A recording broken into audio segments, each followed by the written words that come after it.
Could mind control, and in particular wireless frequencies, be used to create a puppet-like killer? What could drive your everyday person to kill? Potentially a voice inside your head posing as God.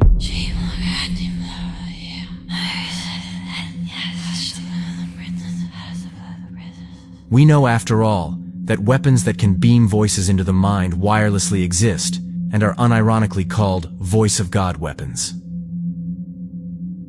Wired has published several articles on voice-to-skull technology, also reporting the U.S. Army pulled down the site detailing the capabilities of these weapons.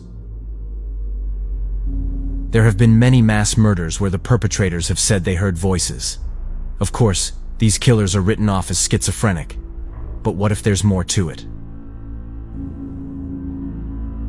In 2003, in a small Texas town, Deanna Laney, a deeply religious mother, tragically took the lives of 2 of her young sons and gravely injured another, believing she was following the voice of God.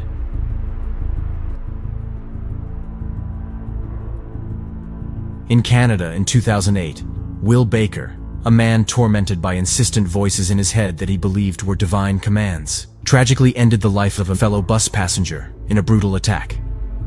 Baker later claimed that his voices had told him he was the 3rd chapter of the Bible, and he was to guard Earth against an alien attack.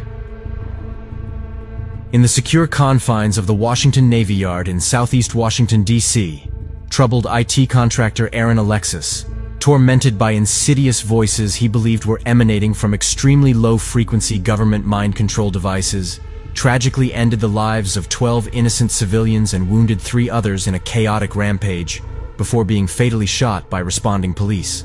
The Navy Yard shooting, the warning signs were there. ABC News has learned that shooter Aaron Alexis was kicked out of Navy housing just weeks before his rampage because he was raving about voices in his head. Law enforcement sources tell ABC News Aaron Alexis abruptly left a Newport, Rhode Island Navy barracks after constantly complaining that noises were coming out of his linen closet. During roughly the same time frame, Newport Naval Station police were warned by local authorities that Alexis was hearing voices and feared he was under constant surveillance by shadowy figures. As disclosed by the FBI at the time, Alexis had engraved my ELF weapon on his gun, and they had retrieved writings where Alexis said an ultra-low frequency attack is what I have been subjected to for the past 3 months. And to be honest, it is what's driven me to this. In the town of Colchester in England, troubled teenager James Fairweather, haunted by commanding voices, tragically ended the lives of 2 vulnerable strangers in brutal stabbings in March and June 2014. He told police his voices were demanding a human sacrifice and were laughing as he was carrying out the 2 murders. And I saw him. It was laying on the grass. Like that. It was like just fast asleep. Was where he was drunk. Went up to him. Stood over like that. Then first there. And I've done it a few times. While I was doing that, my voices were laughing and laughing and laughing louder and louder. So my voices were talking to me. You need to make a sacrifice, or we're going to come and get you. You need to do it. In January 2017, at an airport in Florida, troubled Iraq War veteran Esteban Santiago, tormented by relentless voices in his head urging him to commit acts of violence, tragically ended the lives of 5 innocent travelers and wounded 6 others in a sudden rampage. Santiago had visited the local FBI to report that his mind was being controlled by a U.S. intelligence agency and that the CIA had been making him watch ISIS videos, presumably in his head. In Maine in 2023, troubled Army reservist Robert Card, tormented by relentless voices mocking and ridiculing him, tragically ended the lives of 18 innocent people and wounded 13 others in devastating attacks on a bowling alley and a bar, before taking his own life 2 days later.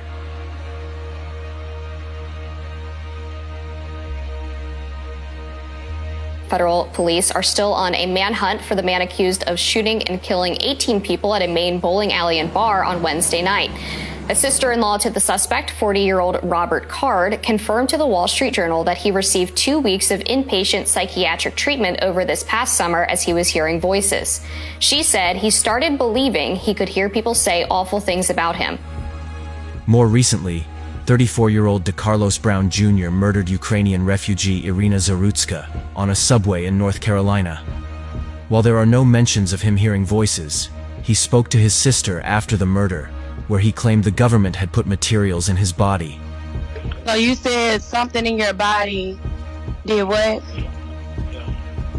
The material, feel like the material used my body to stab the lady. While there's no way to prove any of these murders were the result of V2K or psychotronic neuroweapons, for targeted individuals, the details of each case are striking. There are, however, 2 incidents where the shooters have been self-identified targeted individuals. In 2014, in Tallahassee, Florida, troubled attorney Myron May, tormented by voices convincing him he was under constant government surveillance, tragically wounded 3 innocent students in a sudden shooting spree before being fatally shot by responding police. Before the shooting, May emailed videos and letters to contacts outlining his belief in being a targeted individual. It's with a heavy heart that I am in front of you now, kind of my last words. You see, I am a victim of covert harassment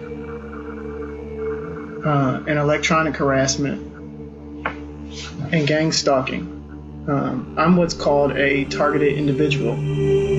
As sick as this may sound, I've even had stalkers follow me into church.